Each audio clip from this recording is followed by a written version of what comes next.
जमशेदपुर में भीषण सड़क हादसा। बारातियों को लेकर लौट रही थी वैन, सड़क की रेलिंग से टकराई, 4 की मौत।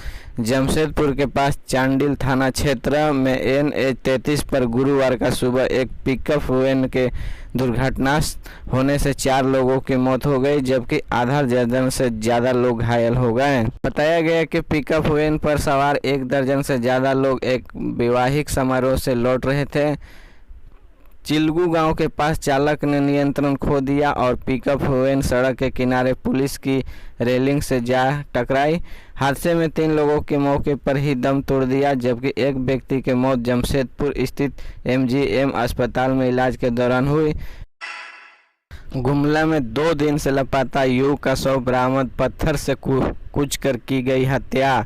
गुमला में 2 दिनों से लापता युवक का शव बरामद किया गया है। युवक की पत्थर से कूचकर हत्या की गई। बाद गुमला पुलिस संदिग्ध लोगों से पूछताछ कर रही है। जिला में पुलिस ने 2 दिन से लापता युवक का शव बरामद किया।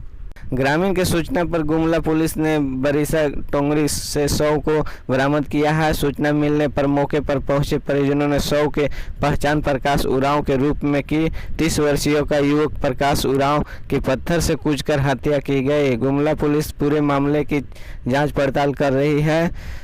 और वारंटी में भी प्रकाश उरांव, सूत्रों के अनुसार प्रकाश उरांव गुमला थाना में वारंटी था। पुलिस प्रकाश को खोजने के लिए उसके घर गई थी, तभी शांति देवी ने बताया कि उसका पति 2 दिन से पहले घर से निकला है और वापस नहीं लौटा है। शांति देवी ने बताया कि उसका पति पिकअप वैन चलाता था। 9 मई की रात DJ साउंड लेकर गांजू टोली जाने के बाद कह रहे घर से निकलने था और उसके बाद वह घर नहीं लौटा। शांति देवी ने पुलिस के समक्ष बयान दिया है कि 9 मई की रात करौंदी के ही आदित्य सिंह उसके पति को अपने मोटरसाइकिल से कहीं ले गया था, जिसके बाद बुधवार को पुलिस को बोरिसा टोंगरी में एक अज्ञात शव होने की सूचना मिली। मौके पर पहुंचकर पुलिस ने उसकी सूचना प्रकाश के परिजनों को दी। छठी JPSC सुप्रीम कोर्ट ने कहा, सरकार हल्फनाम दायर कर बताएगा नहीं। सुप्रीम कोर्ट ने छठी JPSC संयुक्त सिविल सेवा प्रतियोगिता परीक्षा को लेकर दायर स्पेशल लीव बुधवार को सुनवाई करते हुए राज्य सरकार को जवाब हल्फनाम दायर करने का निर्देश दिया। रमनाथ की पीठ ने राज्य सरकार को यह लिखित जानकारी देने का निर्देश दिया। संशोधित परिणाम जारी करने के बाद जो अभ्यर्थी जुड़े हैं उनके लिए क्या तैयारी का पीठ ने कहा कि सरकार 62 अभ्यर्थियों को नियुक्ति में रख सकती है या नहीं।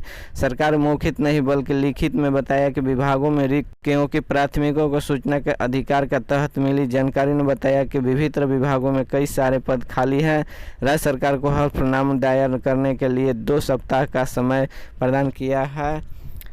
पीठ ने कहा कि मामले की अगली सुनवाई 20 जुलाई को दोपहर 2 बजे से होगी। उस दिन मामले का फाइनल सुनवाई होगी।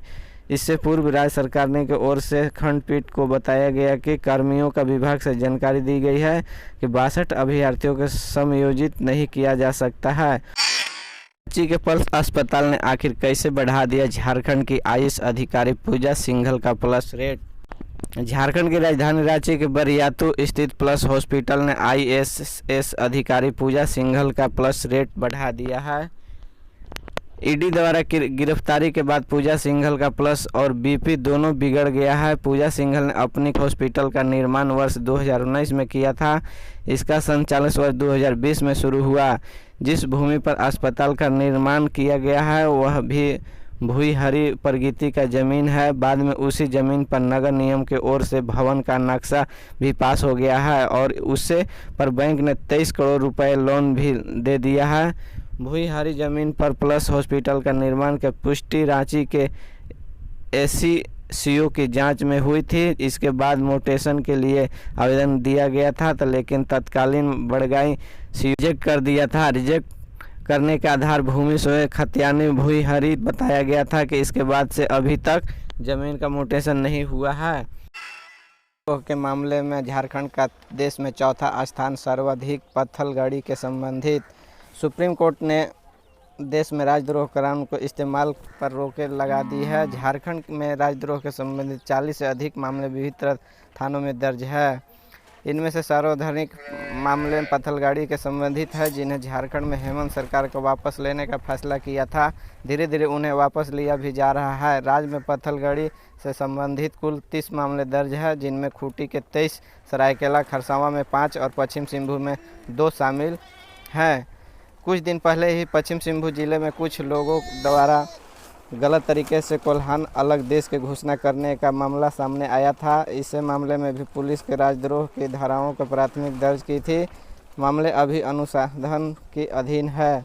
इस तरह पिछले वर्ष रांची के कोतवाली थाना क्षेत्र में सरकार गिराने के साजिश रचने का मामले में 3 आरोपी जेल भेजे गए थे। इस मामले में भी पुलिस के राजद्रोह के धाराओं में प्राथमिक दर्ज की थी।